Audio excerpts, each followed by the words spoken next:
Crônicas do Amanhecer.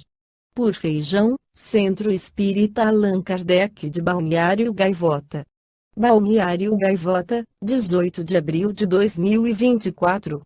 18 de abril de 1857. O Brasil é, atualmente, o país com o maior contingente de participantes ativos do Espiritismo. E a partir desse reconhecimento, o Senado Federal instituiu uma data no calendário oficial dedicada à doutrina espírita em 2022. Dia 18 de abril é o Dia Nacional do Espiritismo. A data escolhida se refere à publicação de O Livro dos Espíritos por Allan Kardec em 1857. E para celebrar essa data, o SEAG convida todos para o lançamento do mais novo livro de Cesar Reis, 2357 Uma Aventura no Futuro. A obra nos leva para uma viagem no mundo de regeneração, onde veremos a revolução ética, moral e espiritual atingida pela sociedade.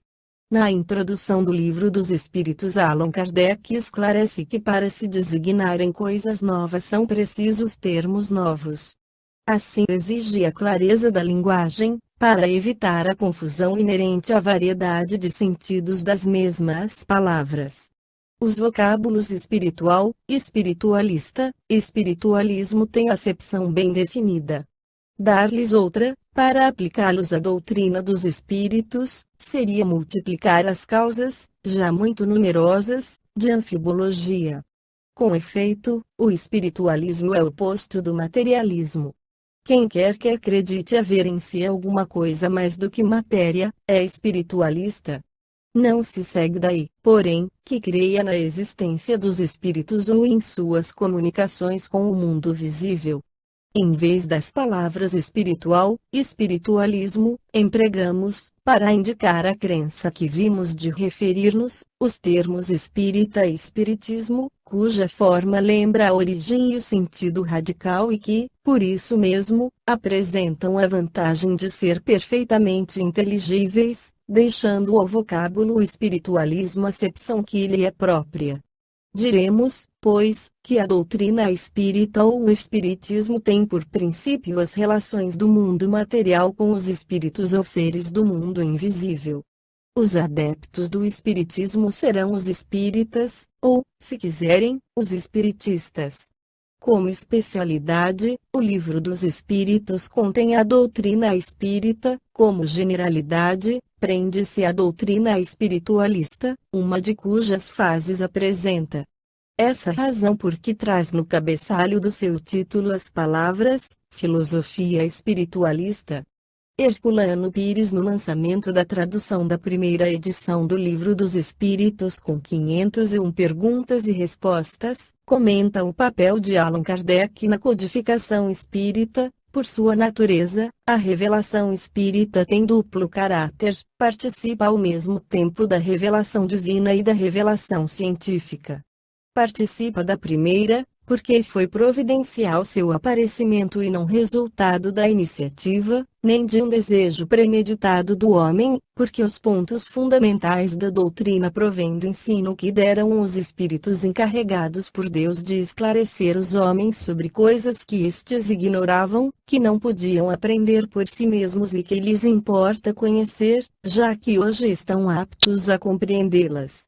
Participa da segunda, por não ser esse ensino privilégio de indivíduo algum, mas ministrado a todos do mesmo modo, por não serem os que o transmitem e o recebem, seres passivos, dispensados do trabalho da observação e da pesquisa, por não renunciarem ao raciocínio e ao livre-arbítrio, porque não lhes é interdito o exame, mas, ao contrário, recomendado, enfim, porque a doutrina não foi ditada completa, nem imposta à crença cega, porque é deduzida, pelo trabalho do homem, da observação dos fatos que os espíritos lhe põem sob os olhos e das instruções que lhe dão, instruções que ele estuda, comenta, compara, a fim de tirar ele próprio as consequências e aplicações.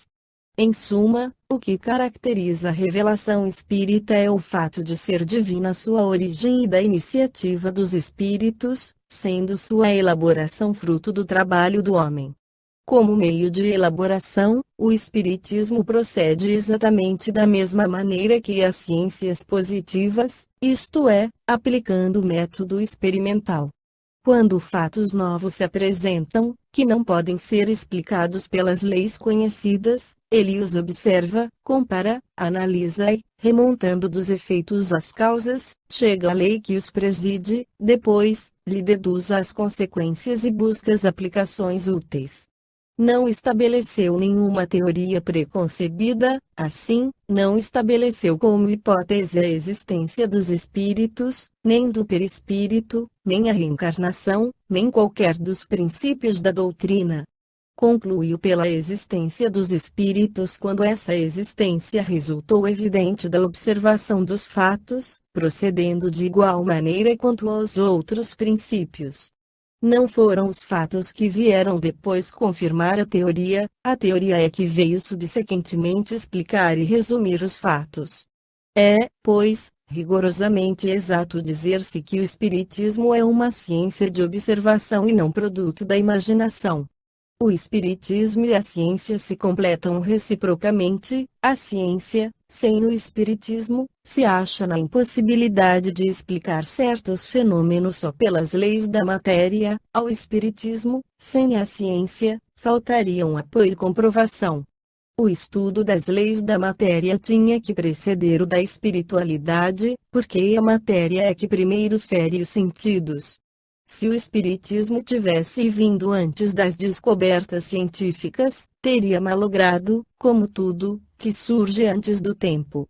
Ou os princípios básicos do Espiritismo expostos no Livro dos Espíritos são: existência de Deus, existência e imortalidade da alma, pluralidade das existências dos espíritos, pluralidade dos mundos habitados, e comunicabilidade dos espíritos.